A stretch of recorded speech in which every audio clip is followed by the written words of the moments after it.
नमस्कार. आदेश जनतेचा न्यूज चॅनेलमध्ये आपलं सगळ्यांचं सहर्ष स्वागत. पाहूयात काही ठळक आणि महत्त्वाच्या घडामोडी.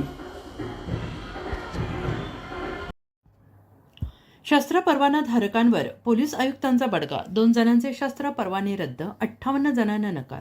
2 जणांचे शस्त्र परवाने रद्द करण्यात आलेले असून यावर्षी एकूण 58 नव्या अर्जदारांना पोलीस आयुक्तांनी शस्त्र परवानगी नाकारली आहे. महाळुंगे MIDC पोलीस ठाण्याच्या हद्दीत कुरोळी येथील परवानाधारक मयूर गुलाब सोनवणे यांच्या निष्काळजीपणामुळे त्यांच्या पिस्तूलमधून अचानक एक गोळी झाडली जाऊन त्यांच्या पायाला गंभीर दुखापत झाली आणि या बेपर्वाईबाबत महाळुंगे MIDC पोलीस ठाण्यात गुन्हा दाखल करण्यात आलेला आहे. महाळुंगे MIDC पोलीस ठाण्याच्या वरिष्ठ निरीक्षकांनी मयूर सोनवणे यांचा शस्त्र परवाना रद्द करण्याचा प्रस्ताव सादर केला होता. चिखली पोलीस ठाणे हद्दीतील शस्त्र परवानाधारक प्रवीण सुरेश लुक्कर यांनी शस्त्र परवाना मिळवताना प्रतिज्ञापत्रात गुन्ह्यांची माहिती लपवल्याची चौकशी स्पष्ट झालं.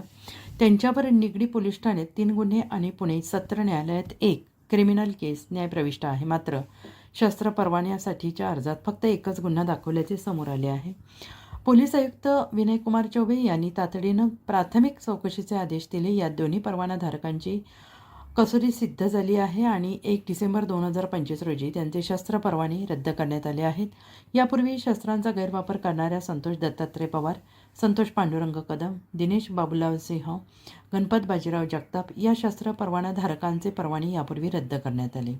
पोलीस आयुक्त चौबे यांनी वर्षभरात एकूण 6 शस्त्र परवाने रद्द केले आहेत. ऑक्टोबर-नोव्हेंबर 2025 दरम्यान नव्याने आलेल्या अर्जाची बारकाईने तपासणी केली असता 41 अर्जदारांना कोणताही सबळ आधार नसल्याने शस्त्र परवाना नाकारण्यात आला आणि यापूर्वी 17 जणांना नकार देण्यात आला होता. एकूण मिळून यावर्षी 58 व्यक्तींना नवीन शस्त्र परवाना देण्यात आला. रिपीट. यापूर्वी 17 जणांना नकार देण्यात आला होता. एकूण मिळून यावर्षी 58 व्यक्तींना नवीन शस्त्र परवाना नाकारण्यात आला.